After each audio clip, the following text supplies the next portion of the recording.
Arrasou. Boa noite, pessoal. Estamos aí de volta no Clube do Livro. Não li, não gostei. Hoje a gente vai discutir a Revolução dos Bichos. Agora já esqueci o nome do livro. Isso. Revolução dos Bichos, ou Animal Farm, ou A Fazenda. Animal Farm, do George Orwell. Esse clássico da literatura satírica. E eu não vou fazer uma sinopse hoje, eu acho que a gente pode fazer aí a gente já, na prévia aqui, a gente começou a conversar um pouco sobre o livro, a gente estava falando um pouco sobre os prefácios, né, das diferentes edições e sobre os nomes dos personagens no inglês e no português. Aí a gente estava comentando aí a diferença da versão inglesa, que o nome do cavalo... Eu não sei se dá para dizer que ele é o protagonista, mas ele é um dos protagonistas, né? Um dos, acho que 5 personagens centrais. Que em inglês ele é Boxer e em português ele é Sansão. Aí o André estava comentando de que são nomes pensados aí, são símbolos de força, não é isso, André? Mas eu só faço comentários inteligentes em off. Ligou a gravação, eu só falo merda. Não, O que eu acho interessante é essa questão da tradução, que o nome mudou completamente, né? Porque o nome, se a tradução fosse ipsis literis, seria Fazenda dos Animais, e virou Revolução dos Bichos. E a questão dos nomes também que foram adaptados. Eu acho muito esquisito quando fazem isso, né? Para mim, a tradução que eu fiquei mais... Sim, não, meio que irritada. Eu lembro que quando eu tava lendo Harry Potter, que traduziram plataforma 9 3/4 para plataforma 9,5. Tipo, que tipo de adaptação é essa? Pra que o pessoal faz Teria isso? sido menos irritante se ele tivesse inventado o nome de um país genérico, né? Mas ele fala que pelo menos na que eu li, passa-se na Inglaterra. E aí dá esses conflitos de tradução com os nomes próprios. Então assim, eu acho esquisita essa questão de quando o pessoal faz tradução, a história é interpretada de maneira diferente, né? E no meu prefácio, eu acho que eles falaram isso. Do qual era o contexto, o que o Orwell estava tentando falar, e eu acho que o André também, ele compartilhou a questão da tradução, o motivo de no Brasil ser chamado de A Revolução dos Bichos. Foi o Cláudio, mas eu posso ficar com esse crédito se vocês insistirem. Você não lembra, André? Foi você, todo mundo aqui viu. Fui eu. Só para pegar esse fio aí que a Déia deixou, eu queria primeiro falar que o Harry Potter tem um papel muito importante na minha história de leitura, que foi graças à tradução horrível, mal feita dos 3 primeiros livros que eu comecei a pegar livro em inglês para ler, que eu fiquei irritado, trocava o nome dos personagens do primeiro para o segundo livro, enfim, muito mal feito. Aí depois eles resolveram retroativamente, mas o estrago já estava feito. E segundo, momento nerd, eu comecei a prestar atenção nesses negócios que a Déia falou da tradução quando traduziram O Senhor dos Anéis para o português do Brasil. Eu tinha lido uma edição que um amigo meu tinha de Portugal e os nomes eram completamente diferentes. E tinha um prefácio enorme dos tradutores no livro, explicando como é que eles tinham feito as traduções, porque o Tolkien era linguista. Então, ele escreveu um manual de como traduzir os livros dele, com as línguas que ele criou, qual era a intenção dos nomes dos personagens e tudo mais. Eu acho que, no final das contas, a tradução profissional, boa, né? Ela nunca é literal. Ela tenta transcrever as ideias que os nomes que estão tentando passar na obra original para o contexto da língua que está sendo traduzida. Por isso que eu mencionei, por exemplo, em inglês o nome do cavalo é Boxer, em português é Sansão, porque nos 2 casos evoca um negócio forte, um negócio de resistência. Não faria tanto sentido no português o cavalo se chamar boxeador. Não, mas em inglês faz todo sentido. E tem uma outra coisa também, se você coloca o nome de Sansão, que é o nome bíblico, Você está dando mais uma conotação ao cavalo enganado pela revolução. Né? Eu já estou dando um pulinho aqui um pouquinho à frente, mas é assim... Quem foi enganado? Quem que foi enganado? Não entendi, não. Enfim. Mas falando de tradução, Hofstadter tem um livro inteiro de 800 e tantas páginas só sobre tradução. Le Tombeau de Marot. Muito bom. Cara, tradução é um troço difícil. Como é que é? O Cione caiu? O tombo da Marot. Maravilhoso. Mas, enfim, falando do livro, assim, tirando os desafios de tradução e tudo mais, vamos aqui partir para o clichê máximo que até agora ninguém tocou no assunto. Assim. É um livro escrotamente atual, né? Assim, é bizarro o quão atual esse livro é. Fake news. Não só fake news, assim, tudo. A pós-verdade é toda hora, né? Não, assim, eu li o livro, depois eu fui pegar a história, assim, porque Vem, Harari! Eu tinha uma ideia geral do que era, porque eu tinha lido pedaços quando eu era pequeno e resolvi prestar atenção e tal. Peguei toda a minha formação inútil de internacionalista e fui prestar atenção no livro. Né? E é impressionante, assim, o livro é escrito sobre a Revolução Russa, de 14, desculpa. Mas é escrito em 44, tem paralelos diretos com o nazismo. Se você olhar todos os autocratas que vieram depois do livro, tem conexão direta, tem fenômenos que acontecem repetidas vezes. Se você olhar para os proto-autocratas que a gente tem hoje em dia, os que, como diz nosso querido Cirão da Massa, os proto-fascistas de hoje em dia, né, tem conexão direta também com muitos dos fenômenos que acontecem. Então, é muito atual. E é um baita de um clichê de dizer isso, mas é a realidade. Eu não discordo de você, eu só colocaria isso de uma forma diferente, assim. É exatamente, eu estou concordando com você, mas é só uma forma diferente de olhar, que a gente tem muito, sei lá, quando você escuta, fake news, o fenômeno das fake news, parece que é uma coisa nova, né? Não, novidade nenhuma nisso. Não, mas exatamente. O livro, para mim, um dos grandes pontos positivos do livro é justamente que ele coloca em perspectiva essa nossa noção de como é que o mundo da política funciona. Uhum. Porque quando vem falar que o fenômeno, fala-se muito do fenômeno das fake news como uma coisa moderna, como uma coisa que é provocada pela internet, né? Como uma coisa contemporânea, não como uma coisa que é da natureza das relações humanas. A gente teve uma discussão sobre isso há um tempo atrás, e assim, a minha posição continua a mesma. Não é que seja um fenômeno novo, de forma alguma, é um fenômeno muito antigo, inclusive. A diferença agora é a escala. Né? Hoje em dia nós estamos falando de fake news que se espalha em minutos, né? Não é mais nem horas, é em minutos. No caso da Fazenda, né? No caso da Revolução dos Bichos, a fake news acontece num espaço que não tem ali 500 animais.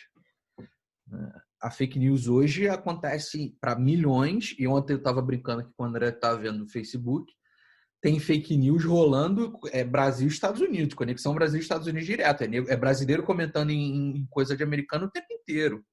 Né? E propagando fake news, e propagando mentira, e propagando maluquice. Né?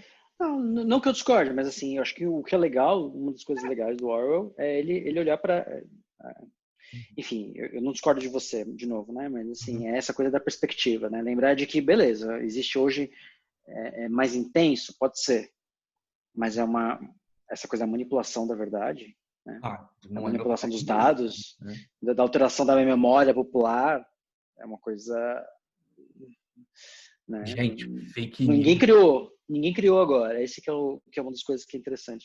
Fake news vem dos tempos bíblicos, meu irmão. Cristo foi pregado na cruz com a plaquinha dizendo que ele era o rei de Nazaré, porra. Então... Mas, pra mim, o interessante também, esse negócio da fake news, foi... Uma parte interessante do livro em si é que existem vários tipos de animais, né? Então, tem as ovelhas, tem os cavalos, tem os porcos, e cada um desses tipos de animais representa uma pasta da sociedade, E o interessante é que o Orwell meio que compara eles pela habilidade de conseguir ler e de conseguir pensar por si próprios. Então, por exemplo, alguns cavalos só conseguiam ler o Sansão, por exemplo, só conseguia lembrar ABCD. Os porcos sabiam ler tudo direito e conseguiam escrever quase tudo com a gramática perfeita. Então, eles eram as pessoas ou os animais com maior inteligência. Então, dependendo de qual tipo de animal era, eles eram mais suscetíveis à manipulação. Então, as ovelhas, elas eram o grupo de animais que era aqueles que repetiam tudo que era falado para elas. E elas não conseguiam ler nada. E o fato de não conseguirem ler tirava a liberdade deles de conseguir retrucar quando alguma coisa ficava esquisita. Porque no início do livro, depois que aconteceu a Revolução, eles escreveram os 7 mandamentos da fazenda, dos animais.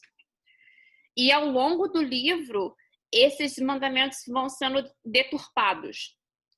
E eles não percebem porque eles não conseguem ler, eles não conseguem lembrar de quais são os mandamentos, e quando falam alguma coisa, eles não têm como rebater o argumento dos porcos. Então é muito interessante isso, que a falta de conhecimento faz com que os animais sejam mais suscetíveis à manipulação. Para mim, essa é uma lição maravilhosa. Mas assim, isso são lições que foram aprendidas em outras revoluções, não só na Revolução Russa. Ele escreve sobre a Revolução Russa porque ele estava meio revoltoso que a Grã-Bretanha estava aliada à União à Rússia soviética, né, no início da União. Mas se você olhar para a Revolução Francesa de 1700 e qualquer coisa, com Napoleão na liderança, isso aconteceu, né? Você tem uma revolução que tinha um objetivo inicial, que era acabar com o antigo regime, e no final das contas você acaba com o imperador. Um cara se autocoroando. A única coisa que acabou é que a igreja agora não tinha mais influência, né? Tudo volta ao normal. E aí aquela coisa assim de, peraí, a gente fez esse esforço todo para dar nisso? Não, mas se você lembrar direitinho, no início da Revolução, o objetivo era esse, é que você não está lembrando. A gente conta muito com a falta de memória coletiva. Né? Uhum. E revisionismo histórico é uma coisa normal. Né? A gente fala disso o tempo inteiro. A brincadeira, acho que tem uma brincadeira maravilhosa sobre Átila Uno, né? Que o pessoal fala, o Átila Uno era terrível, era um assassino, louco. Quantos historiadores hunos você conhece? E é muito disso, né? A pessoa que conta a história, ela diz quem estava certo, quem estava errado, diz quem estava do lado bom da força, quem não estava. Né? É bem complicado. E ele ilustra isso muito bem. Eu acho isso muito legal. Foi muito bem feito. Eu tenho uma curiosidade, uma pergunta para vocês aí. Eu queria ouvir o que vocês têm a dizer. Ele fala de 2 vizinhos. Uhum. Não sei como é que chama os vizinhos na versão em português, mas em inglês é Pilkington e... Esqueci agora, não tem droga. É o mesmo nome. É o mesmo nome. 2 nomes em inglês. 2 nomes em inglês. Vizinho A e vizinho B, pô. Não faz diferença. Quem que vocês... Então, na descrição, na leitura de vocês, porque assim, o Animal Farm claramente é a Rússia. Quem seriam os vizinhos?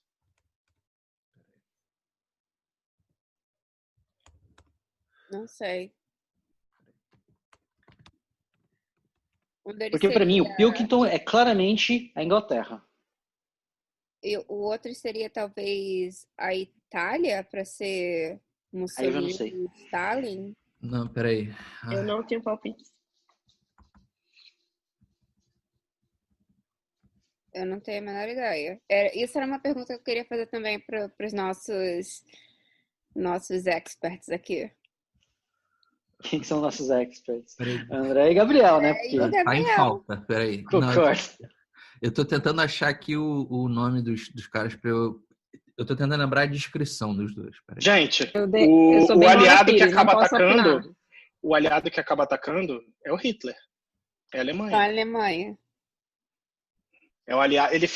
ele fica em tratativas com todo mundo, fazendo o jogo com todo mundo, que é o período dos... Cadê o internacionalista agora para saber disso? Que é o período dos tratados secretos. Não, o Tratado Secreto é a Primeira Guerra. Pera, o que atacou... Não, pô. Teve um Não. que Eles não atacou. tinham... Stalin tinha um tratado com Hitler, que era secreto. Não, você O tratado de não agressão, e eles tinham um tratado Você- secreto que era o de apoio. Você E tinha- aí... É porque quando você fala de tratado secreto, todo mundo vai lembrar da diplomacia secreta da Primeira Guerra Mundial. Só você vai lembrar disso nesse grupo. Pera, vamos voltar pro livro. Tiveram dois ataques, tiveram 2 guerras que aconteceram durante o livro, 2 batalhas.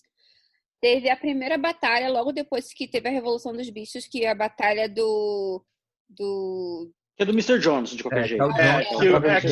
Que seria o Czar Do derrubado estábulo. que tenta retomar isso, do estábulo, que tenta retomar. Mas os outros tiveram outras pessoas que participaram, não? Os vizinhos não participaram dessa?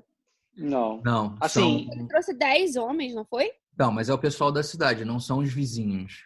Tá. Então a do Kalshed foi só derrubar o Czar. Beleza. Aí depois teve a outra batalha. E depois dessa batalha também teve a questão dos cheques falsos, ou do dinheiro falso. Uhum. Qual foi o vizinho que fez a segunda batalha, então? Foram os 2 vizinhos ao mesmo tempo? E qual Não, foi o Hitler. Foi o que representa o Hitler, que é o Frederick. Tá. Era Pinkerton e Frederick, não é isso? Agora você isso. falou, faz todo sentido que era ser Frederick. Então, eu sou idiota também, eu tô com o Kindle na mão e não tô olhando. A história é o seguinte, os dois, nenhum dos dois gostava do regime, da Revolução dos Bichos, do Animal Farm, nenhum dos vizinhos. Uhum.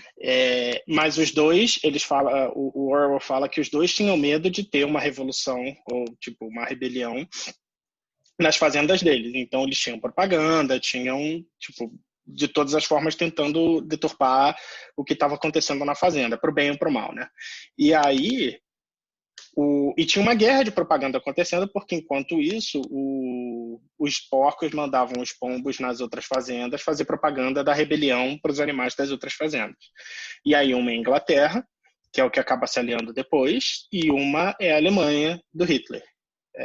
E aí o Napoleão fica jogando com os 2 vizinhos e eventualmente ele se alia a um dos vizinhos que dá um golpe nele e acaba atacando e destruindo o moinho deles.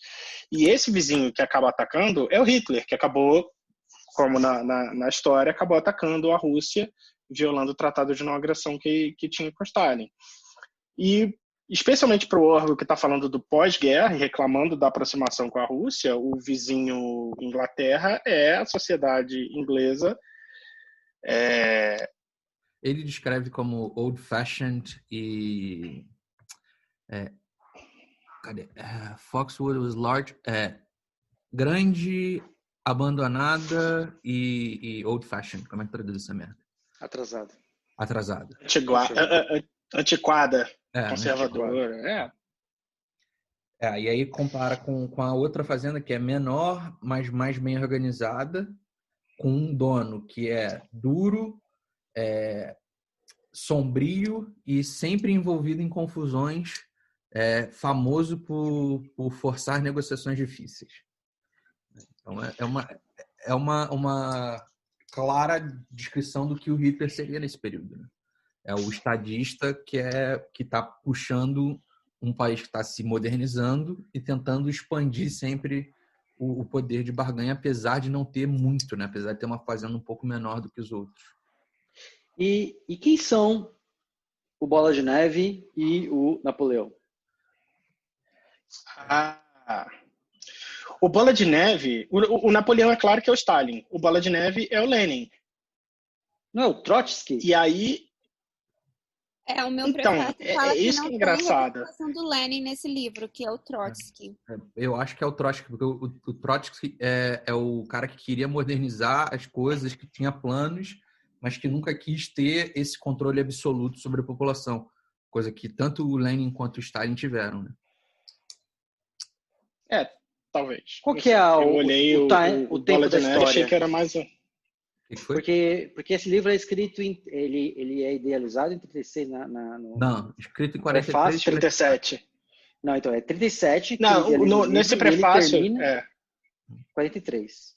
Em 43. Quando é que entra? Isso. E publica em quando 45. é que entra porque quem faz a revolução? Aí quem que faz a revolução e depois quando é que ele é suprimido do poder? Eu não lembro disso. Eu nunca soube, na verdade.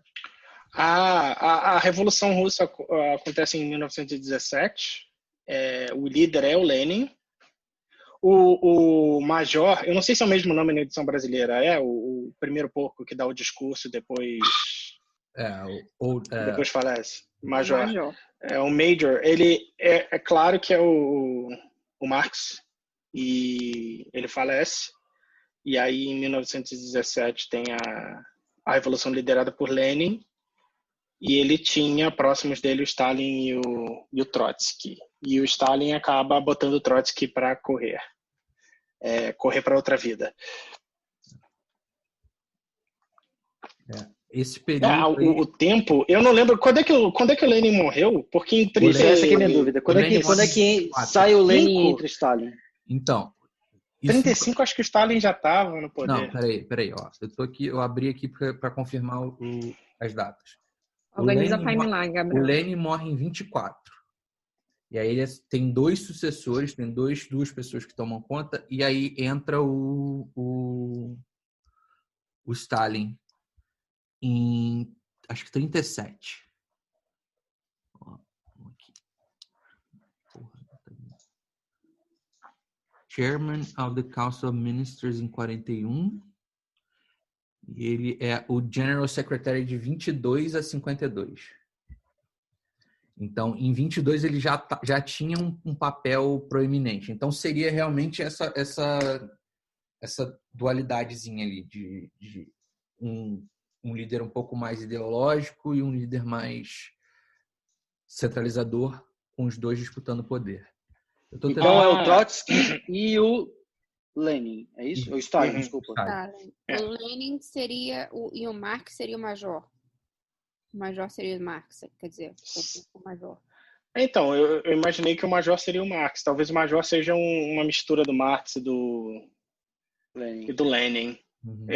Talvez pro Orwell nem fizesse grande diferença, né? Porque o que ele estava reclamando era de como o regime evoluiu e de como, eventualmente, eles conseguiram a classe alta que substituiu a nobreza russa conseguiu se aproximar com a sociedade inglesa e estava tudo certo.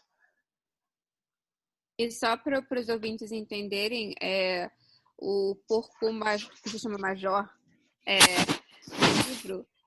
o livro começa com ele chamando os animais para ele falar de um sonho que ele teve em que os animais eles viveriam de maneira igual, que teria prosperidade para todo mundo, que o regime atual não era bom para eles e que os animais eram autossuficientes, não precisavam dos humanos para sobreviver e que as coisas seriam muito melhores se fossem geridas pelos animais para os animais. Isso é o primeiro capítulo, e no segundo capítulo esse porco falece, o Major falece, e alguns meses depois acontece um estopim para a Revolução. E o estopim foi que o humano Mr. Jones, que tomava conta dos animais, ele esqueceu de alimentar os animais durante muito tempo. Os animais foram tentar pegar comida e eles foram brutalizados por causa disso. E aí os animais se revoltam.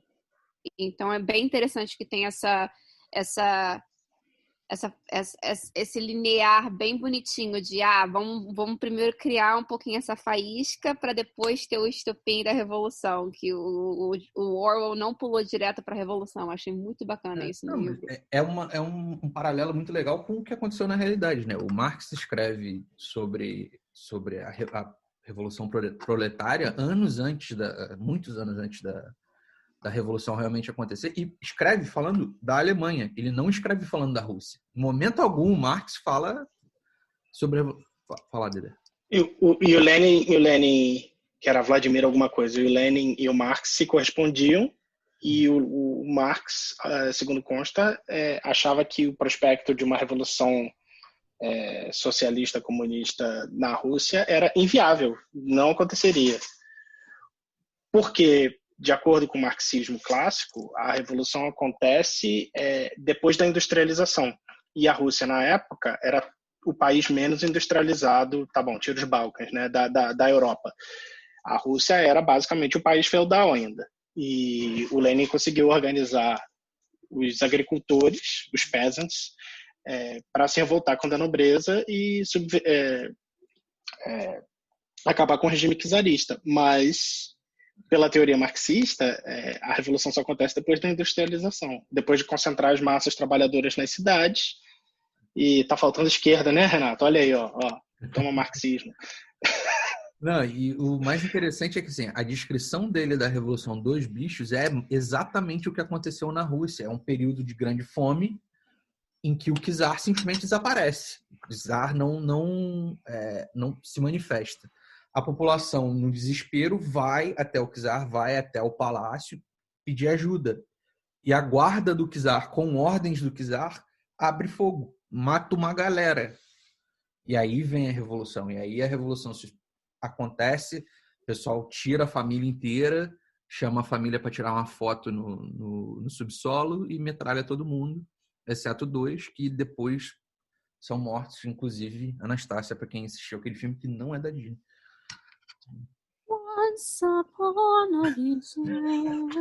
Acho que na Netflix o último czar, os últimos czares, eu não sei se é singular ou plural. Bem bonitinha a história, assim. Conta riqueza de detalhes. André, a sua defesa da esquerda é muito acadêmica. A gente precisa de paixão nessa defesa. Eu sou academicista.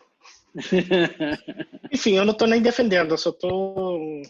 É uma das agruras de estar aqui dando aula nos Estados Unidos. Cada vez que você fala de marxismo, o Gabriel, que primariamente dá aula de relações internacionais, de vez em quando eu caio nessa também, tem que falar de marxismo para os americanos é tipo pisar em ovos. É engraçado. Não, e assim, por uma parada que eu entendo muito pouco, né? Assim, eu conheço o básico do básico do marxismo e é isso aí. E eu não concordo tanto assim. Então, é bem difícil. Falar de marxismo aqui é bem difícil.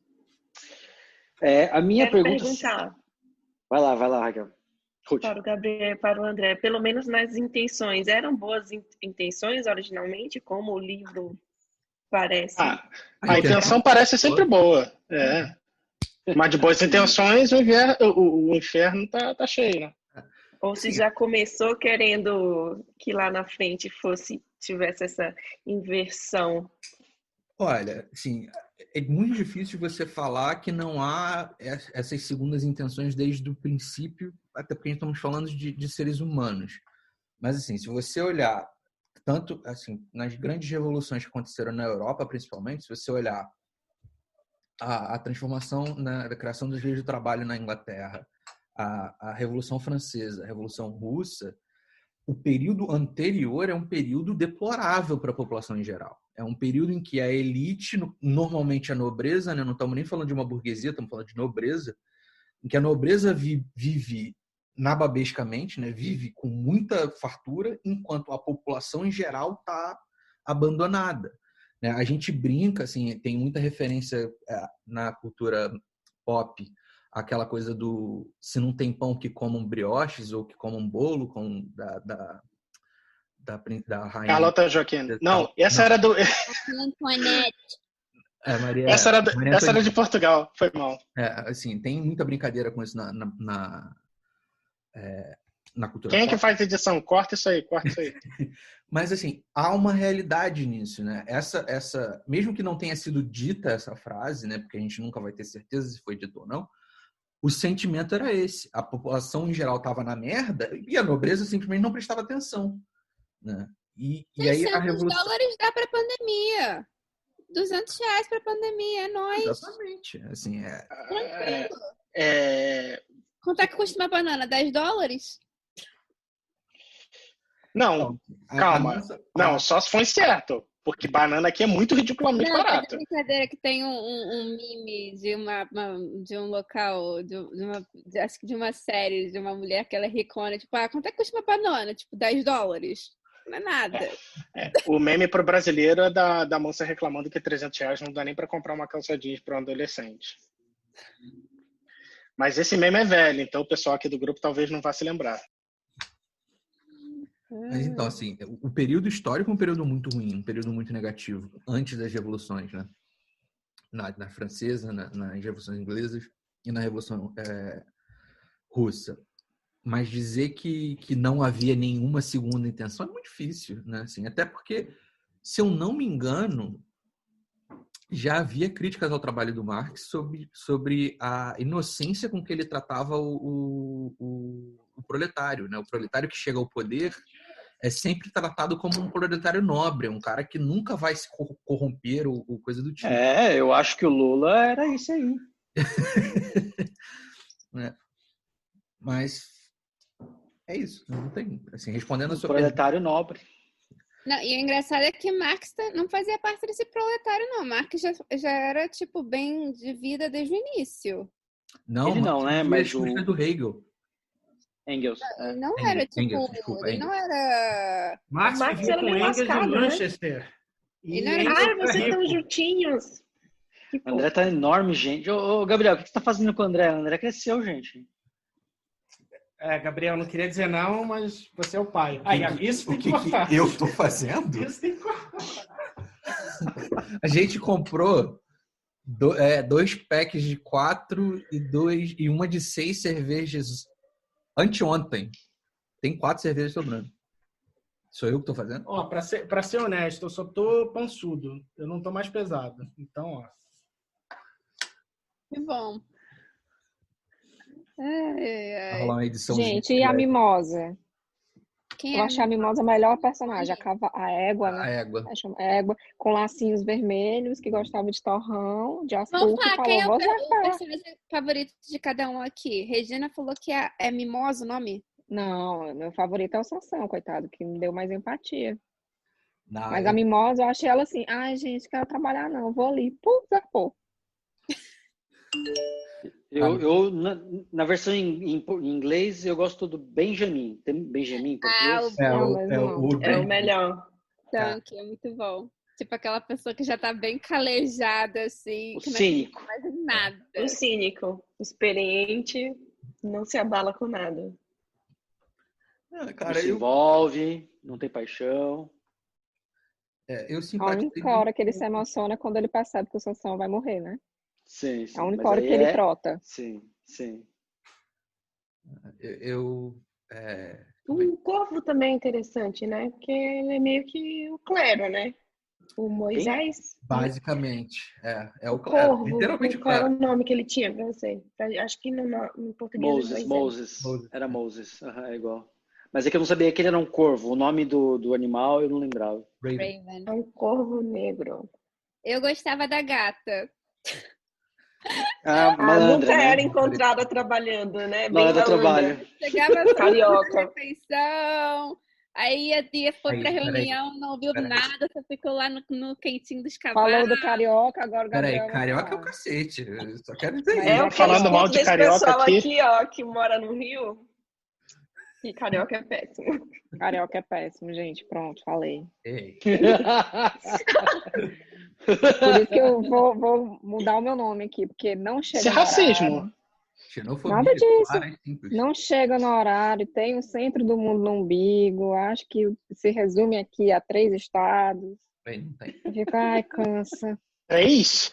Peraí, tem mais de 2 estados no Brasil? Olhei. É isso, gente. Não, tem o estado da Guanabara e o estado do Rio de Janeiro. Assim, na boa. Vocês ignoram a Grande Bahia lá em cima, tá? Não, a gente não ignora, não. A gente tem o Espírito Santo aí, impedindo o baiano de chegar no Rio. A gente não ignora, não. André, qual foi o seu animal favorito da história?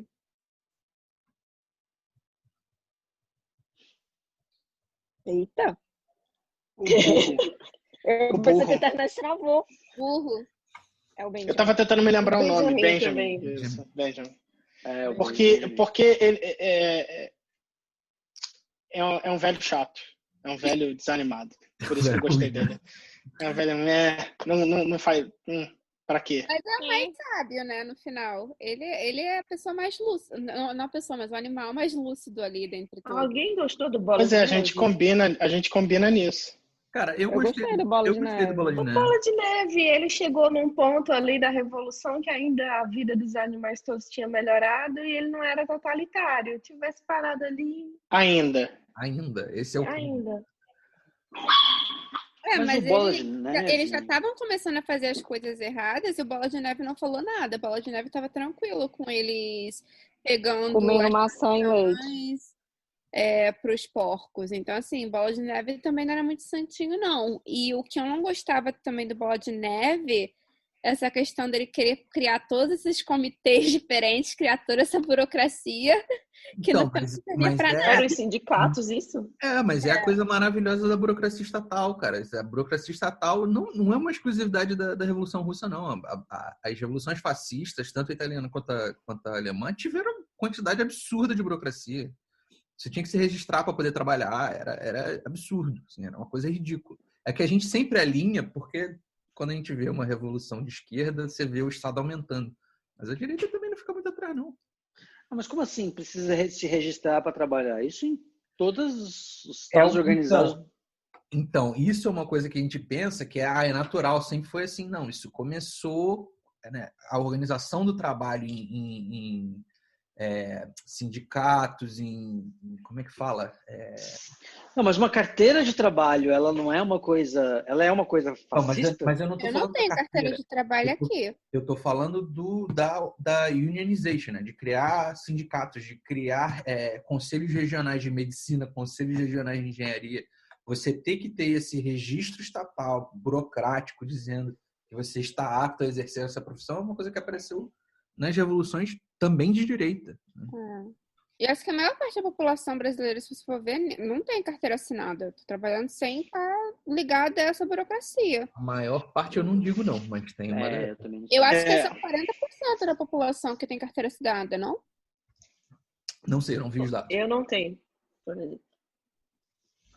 As últimas notícias que eu vi era por volta de 40%. Mas 40% de qual população? Da população economicamente ativa? Acho que sim. É um dado que vale a pena conferir. Mas, enfim.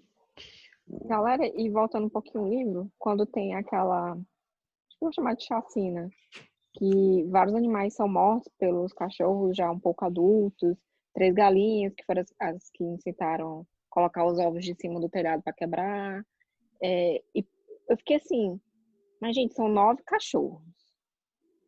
Ele já descreveu muito animal nesse livro. Será que não dava? Tipo, o Sansão quase matou um cão com um coice. Então, tipo assim, se a galera quisesse, dava pra fazer o contragolpe ali. Aliás, aí que tá o bagulho. Essa é a pergunta de que como tantos judeus foram subjugados por alguns alemães armados. Não são alguns, né? Esse é o ponto. Mas, assim, a discussão, esse é o legal de quando a gente começa a falar sobre representações militares, né? O exército brasileiro tem 300 mil homens. Você acha que o exército brasileiro hoje não consegue dar um golpe no Brasil? E vamos ser honestos, né? Vamos ser honestos. Se você botar os recrutas aí na conta, que a galera que só sabe pintar a árvore pela metade, fazer, tipo, e marchar quando muito, tem bem menos do que isso. Gente apta ao combate à violência, que é a missão do exército, é exercer a violência, tem bem menos do que 300 mil. E a população é de 200 milhões. É uma questão também, assim, é o psicológico, né? Não é só o número, né? Assim, é ter essa noção de, esses caras são treinados para matar, peraí, não vou me meter. Né? Assim, são as duas coisas, eu diria. É tanto você saber que o cara é treinado para matar, quanto de fato a diferença que faz o cara ser treinado. A arma, pô, não temos arma. A diferença do cachorro ser um bicho agressivo para uma galinha é absurda. Não, mas eu acho que tem a questão também de os outros animais não tinham uma forma de líder para unificar todo mundo nessa rebelião. Porque quem é que vai botar o pescoço lá na frente, quem vai botar o seu na reta, quando você não sabe que os outros vão te seguir? Entendeu? Então é isso Mas também. assim, ideia, foi uma chacina, um número muito... Vamos, e todo mundo segue. É porque eu achei que foi muita morte e muita apatia. Mas Sim, o mas é que não efeito... tinha nenhum líder lá. Nenhum dos animais conseguia formular. E isso é uma coisa que eles falavam, que tinham... Por exemplo, acho que tinha um cavalo que era a Clover, uma égua, que ela estava pensando que aquilo era errado e ela não conseguia formular aquilo em palavras, mas ela sabia que estava errado e ela não sabia o que fazer. Então, era a ausência de um líder. Porque o motivo que a rebelião dos animais aconteceu antes, depois, é porque tinha os porcos que estavam liderando. Você tem a falta de coesão e organização e liderança é um fator primordial. A outra é medo.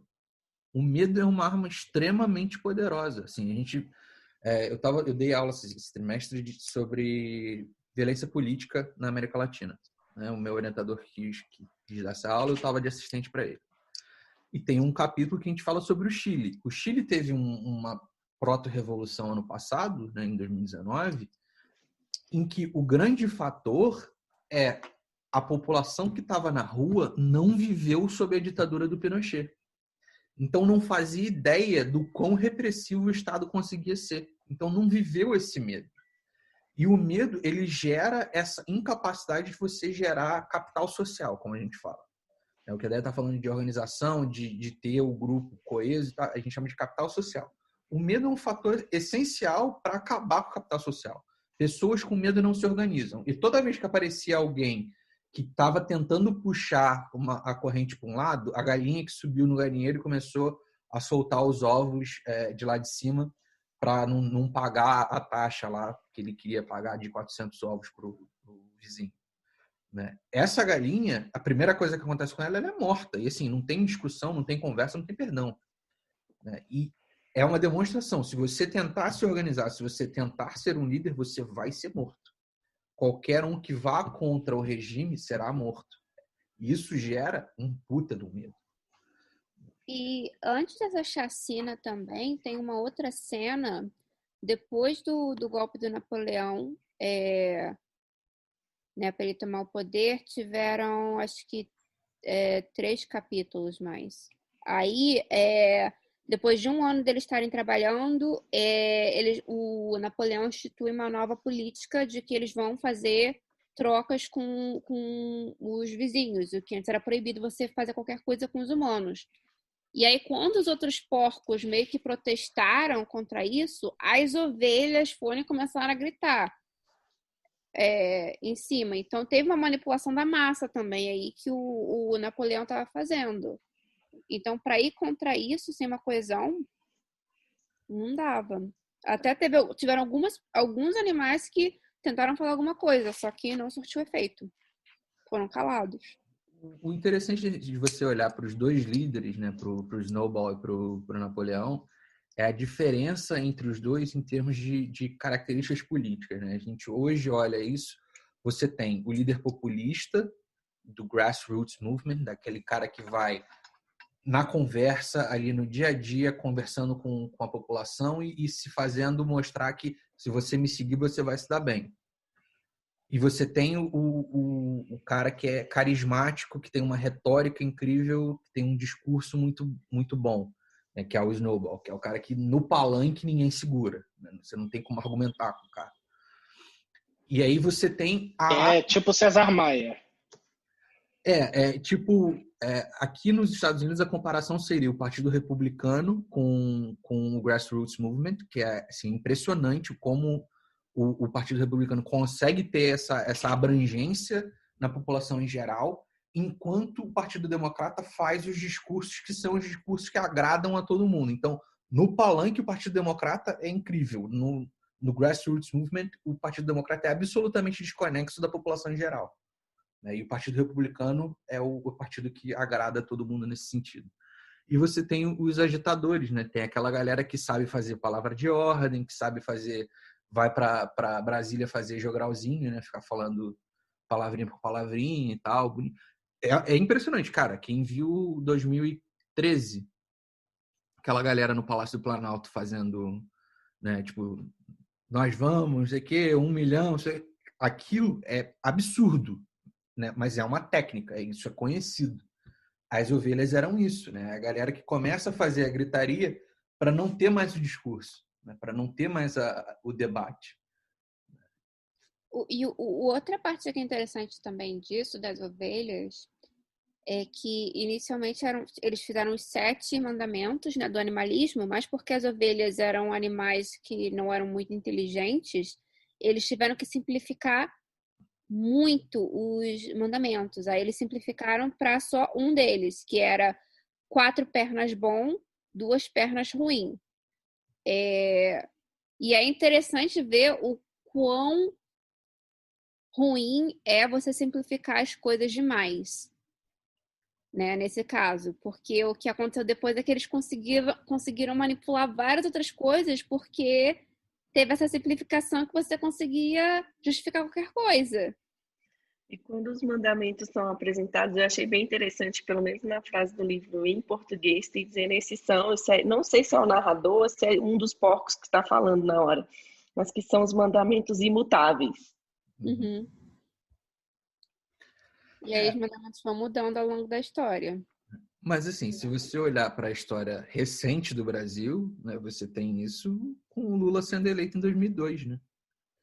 Que é o cara que vai entrar, vai ser da esquerda. Peraí, para ser eleito ele assina uma carta dizendo que não vai mudar a política econômica. Aí quando chega mantém aquela ortodoxia maravilhosa. Aí alguém vai perguntar, mas espera aí, não é de esquerda, você quer? Não, a política é igual um violino, você segura com a esquerda, mas conduz com a direita. É isso. Essa eu não tinha ouvido, não. Você nunca tinha ouvido essa? Isso é uma frase maravilhosa. Ele disse essa porra. Né? Nova pra mim também. Cara, assim, é isso, assim, você... quando você... assim, eu brinco particularmente que o PT é o melhor partido de oposição que a gente tinha no Brasil. Porque no governo não foi isso tudo, mas na oposição, puta que pariu, era incrível. Enquanto foi oposição, era um partido que tinha uma penca de ideal, era um partido incorruptível, era um partido foda. Mas não é sempre assim? Então, aí no livro mostra que aparentemente porque é exatamente a mesma coisa. Os caras chegaram no poder, não, agora vamos agradar todo mundo, tal, estão aqui as nossas regras, isso aqui é imutável, ninguém muda, mas espera aí, daqui a pouquinho eu preciso disso. Então essa regra aqui eu preciso mudar um pouquinho. Aí tem lá o porquinho que sobe na escada e pinta um adendo à regra. É normal, acontece. Eu tenho uma outra questão, porque como eu entendo a analogia que ele tenta fazer ali com os animais, né? Animais com diferentes características. Mas hoje, no mundo pós-moderno, não seria racismo? Eu pensei nisso também, porque ao longo do livro todo ele vai explicando as diferenças entre os animais como coisa natural. E aí eu fico pensando, será que ele foi porque ele teve que contar como uma fábula e tinha que ser assim? Ou se ele está dizendo que, tipo, entre as classes há alguma diferença que, tipo, é para ser assim? Mas meio racista. Eu acho que é uma cutucada fundamental a ideia do Marx, que é uma cutucada que a gente dá hoje em dia também, de que a classe trabalhadora é uma só, que ela é um monolito único, que todo mundo é igual dentro da classe trabalhadora. E ele está tentando dizer que não é. Eu acho, particularmente, que é uma visão um pouco deturpada dele, mas também é uma visão extremamente deturpada do Marx. Não, porque o principal problema da teoria marxista, tem diversos, mas o principal problema é que classe, para o Marx, é um negócio, para qualquer marxista, é um negócio evidente, mas não é para mais ninguém. Classe é um negócio muito mal feito, é um conceito mal feito e mal descrito. Para responder ao Renato, aproveitar que eu já cortei o Gabriel, desculpa. Segue cortando. Eu não cala a boca, Gabriel. Eu não diria que é racista, apesar dele usar as raças dos animais para demarcar bem as diferenças de comportamento e até talvez de capacidade cognitiva, né, intelectual, porque claramente só os porcos conseguem ler. Eu acho que ele está demonstrando. Não, enfim, mas o burro era o burro o cara, é o velho que tá de saco cheio da vida e que não quer participar de nada. E alguns outros conseguiam um pouquinho, mas eles não tinham a mesma capacidade e habilidade dos porcos. Eu acho que ele está usando as raças dos animais aí para demarcar as diferenças entre as pessoas. Não é uma questão racial, é uma questão de, tipo, as ovelhas. É a galera que está sempre disposta a seguir e repetir o discurso oficial. Eu estava até falando com o Gabriel que eu tinha lido isso há muitos anos atrás, né? Então eu não me lembrava não só que como o livro era bom, mas também essa questão das ovelhas. A gente fala, hoje em dia, é até mais conhecido em inglês, que é o wake up sheeple, né? O pessoal chamando o pessoal de ovelha e tudo mais. Vem desse livro, que é, tipo, as ovelhas estão sempre repetindo o discurso do grande líder.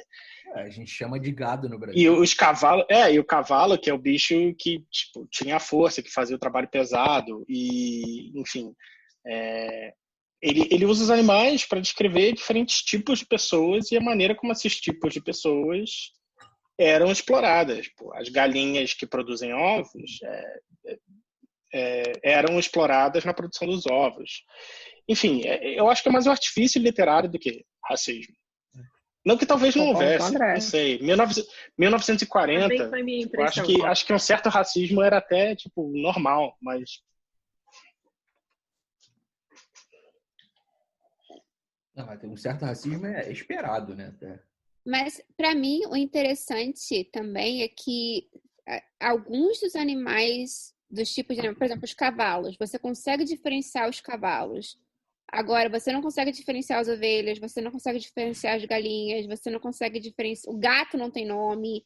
Então, é interessante que, se você for lembrar, acho que tinham 4 cavalos. Era o Sansão, a Mimosa, a Clover... A Quitéria. Deve ser a Clover. E acho que tinha um outro depois. Não, tinha um burro. Burro é o Benjamin. Mas tem uma hora que aparece mais cavalos e ele não nomeia. No final, que são os cavalos que foram comprados de outras fazendas e que se juntaram. Mas aí provavelmente os países que foram anexados à União Soviética e tipo, não tinham nada a ver com a história oficial e acabavam trabalhando e reproduzindo. Mas eu ia falar que é interessante que esses cavalos eles têm comportamentos bem distintos, né? Então, talvez a mimosa pode ser tipo a alta burguesia. É o que eu ia falar. Eu trataria como uma alegoria da burguesia, porque você tem várias categorias de burguês, cada um representando uma coisa para a sociedade, e você tem a classe burguesa que é o real, na cabeça do Orwell, é o real movimento da sociedade, né? Você, o boxer, né? O Sansão, sendo o cara que sozinho carrega uma pedra para cima do penhasco. Né? E isso seria, na cabeça de um inglês naquele período, seria uma coisa incrível. Provavelmente a indústria, né? Seria o burguês dono da indústria carregando o país nas costas. E já que a gente tem um pouquinho de racismo, tem um pouquinho também de misoginia, né? A personagem que ele escolhe lá para ser a primeira traidora, a vaidosinha, burrinha, bonitinha, que só queria os torrões de açúcar e fita, tinha que ser um personagem fêmea. Eu achei normal, não. Achei... Não, se a gente procurar, tem. Não, esse é o comportamento típico feminino. Mas eu também tive a mesma impressão do André, por exemplo. O André tá querendo apanhar. Cadê a Ohana? Que a gente precisa dela. Eu vou falar que eu não gosto dessa crítica de que escolheu a mulher para ser a primeira filha da puta na história, sabe? Eu acho que isso aí não é um argumento bacana, porque mulher também é ser humano e alguma mulher vai fazer merda. Alguma mulher vai ser uma vilã em alguma história.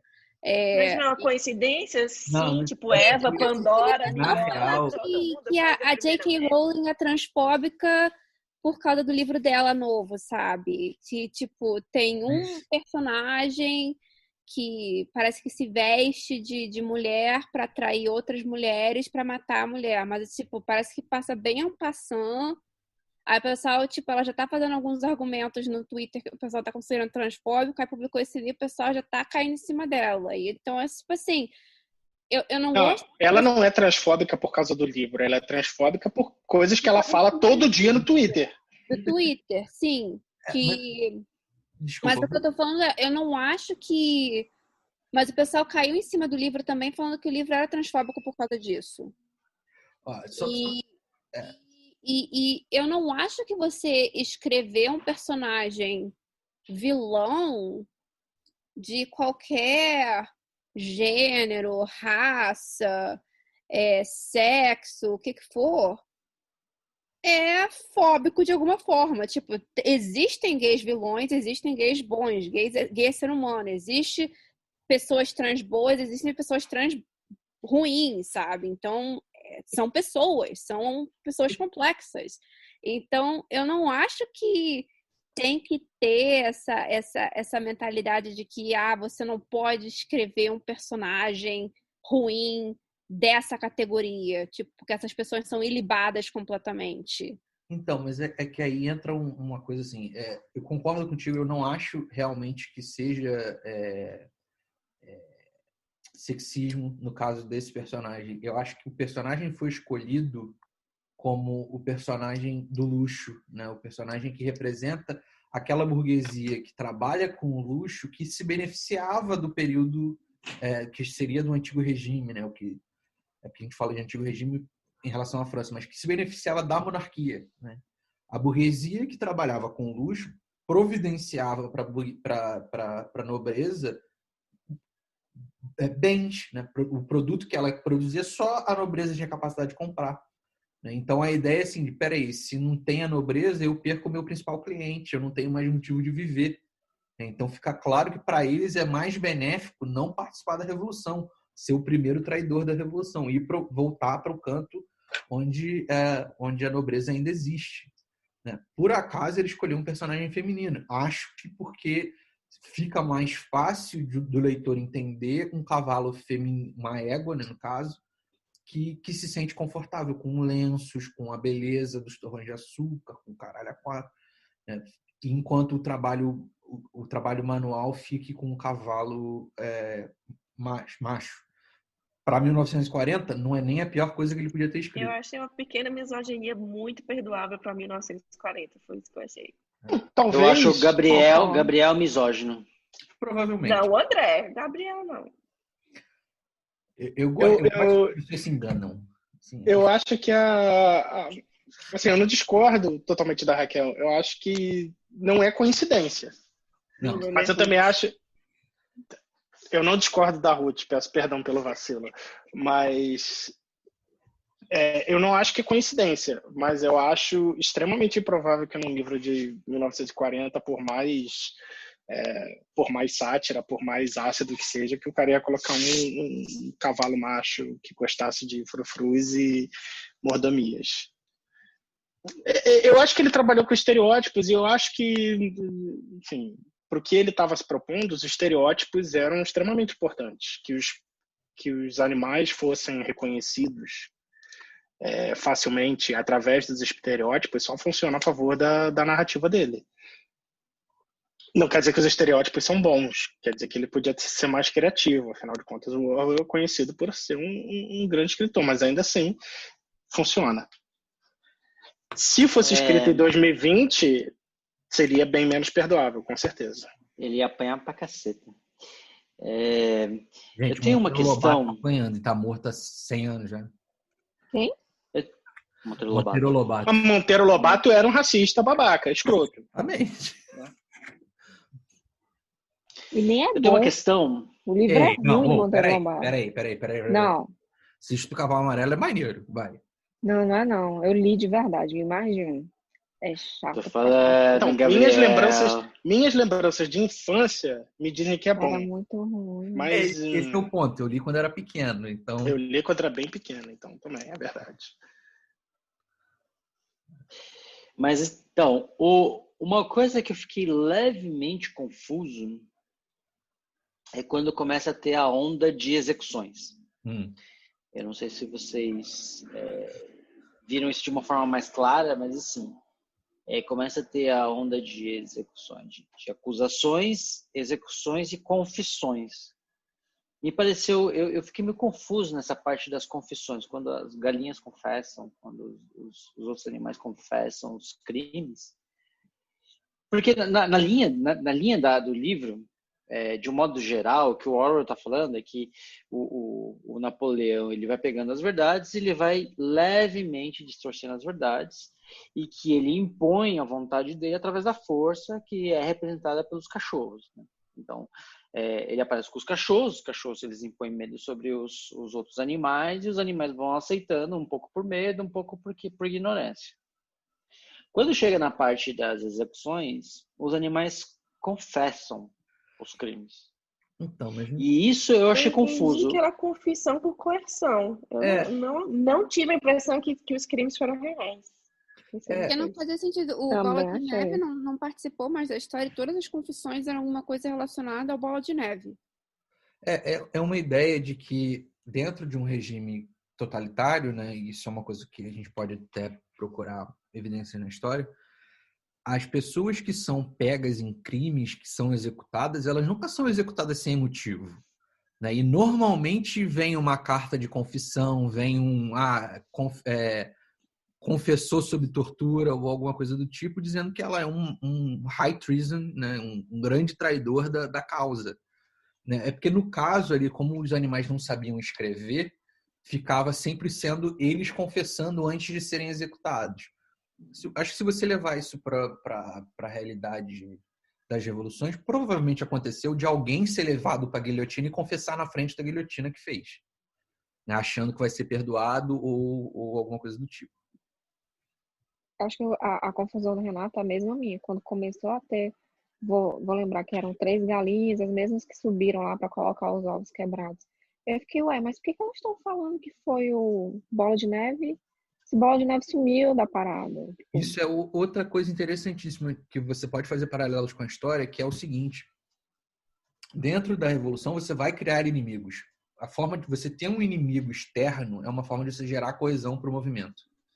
É uma forma de você ter nós contra eles.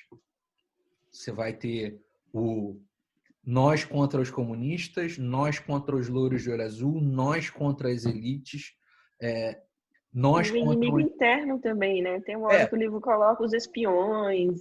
Isso, é um inimigo que ele preferencialmente... Isso, é um inimigo que preferencialmente não tem uma forma física. Isso no 1984 é mais claro, é uma coisa mais contundente. Mas é o cara que não tem uma forma física, ninguém nunca ouviu, mas todo mundo sabe quem é. No caso do Bola de Neve, como você tinha a imagem do Bola de Neve, você tem o Bola de Neve como a imagem central, mas você nunca tem ninguém vendo ele fazer as coisas.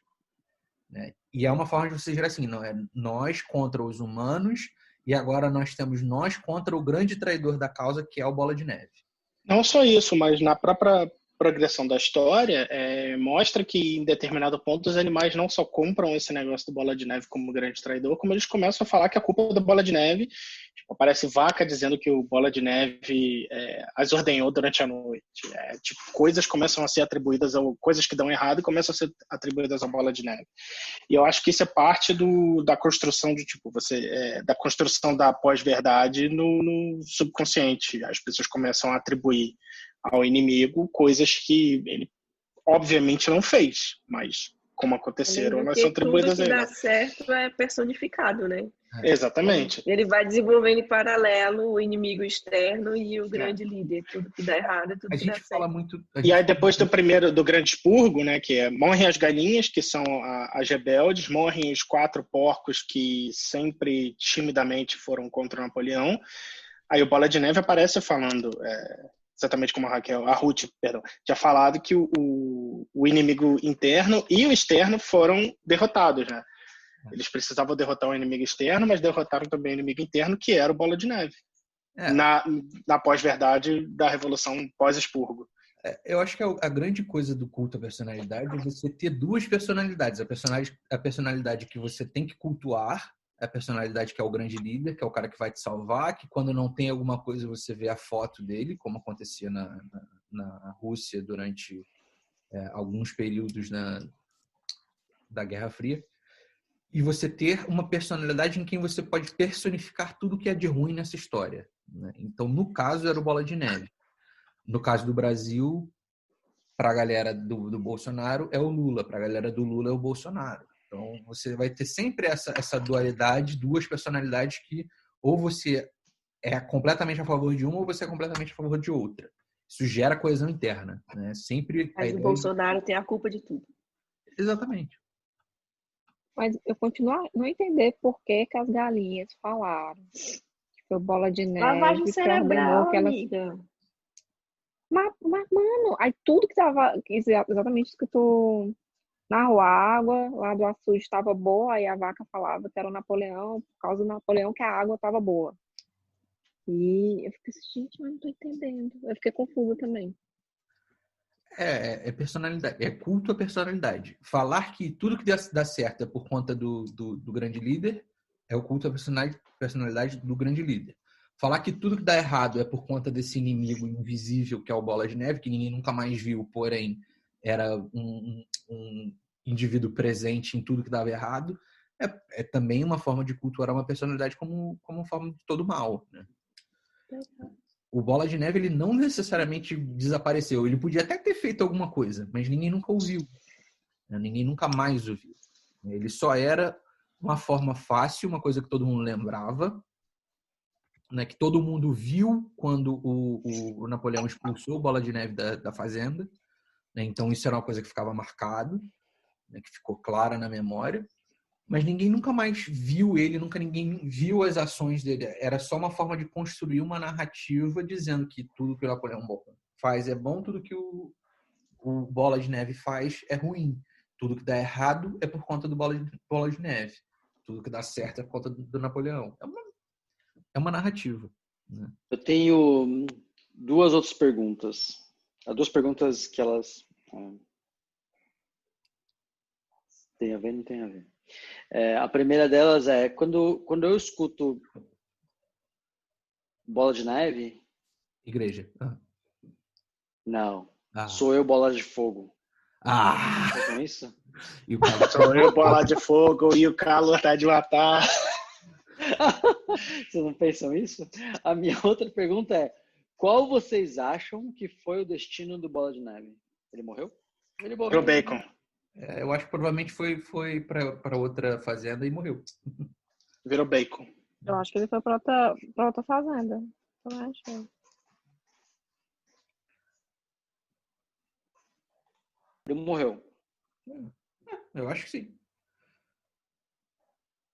O Trotsky morreu? Deve ter morrido, cara. Ninguém viu. Trotsky foi morrido. Foi morrido. Mas ele durou um tempo, não durou não? Porque eu acho que, inclusive, onde ele se escondeu foi na Alemanha ou não?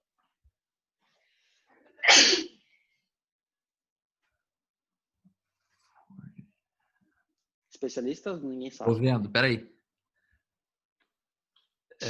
Especialista é muito forte, né? Foi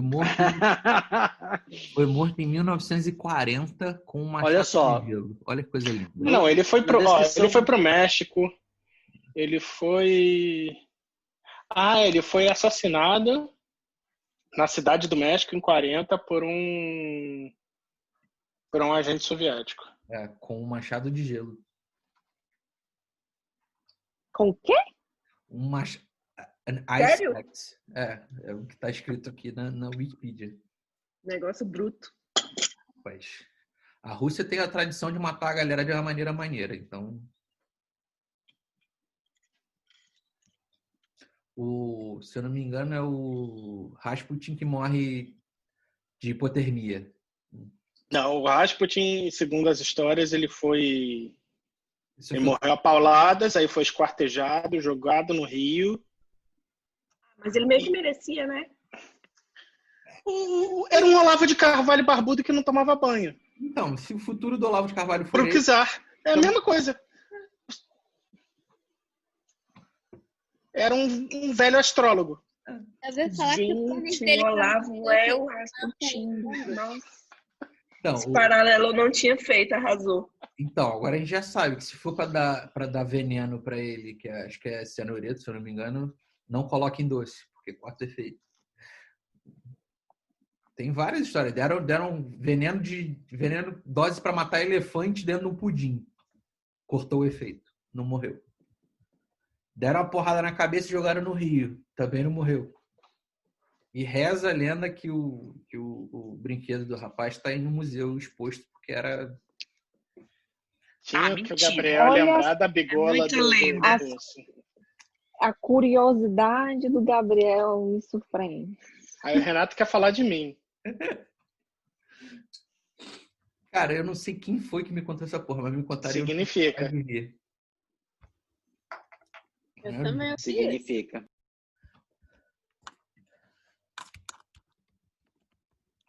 Mas aí, essa era... Peraí, o Renato tinha 2 perguntas. A primeira era o Bola de Neve, Bola de Fogo. A segunda era o que houve com o Trotsky, era isso? Não, O Bola de Neve. Ah, tá. Sou eu, Bola de Fogo. O calor tá de matar. Quem conhece isso? Eu Não sei a referência. Vai não me entendi. enterrar na areia? Não vou atolar. Quem nunca ouviu isso, gente? Caramba, Andréia, você pelo menos nasceu na cidade do Rio de Janeiro. Porra. Tô ficando isso, tô ficando atoladinha. Tô ficando exatamente. atoladinha. Calma, foguetinha. Começa com Foi na Praia da Barra. Se a gente tinha algum ouvinte até agora, nesse momento, a gente perdeu, gente. Já Ou ganhou vários, você não sabe. Encerra a reunião. Sou bola de fogo e o calor tá de matar. Você na praia da Barra. E uma moto vou lançar. Pois é. Não. Olha pro chat, que eu não vou falar isso, porque depois pra editar vai ser uma merda. Mas lê o que tá escrito no chat agora. Tô ficando atoladinha. Não, mas então... Olha lá, o Gabriel continua falando da bigola do malandro. Gabriel, por favor. Ninguém se importa. Gabriel muito falocêntrico. Até esqueci o que eu ia perguntar. É porque ele leu 12 índices, ele ficou assim, meu Deus.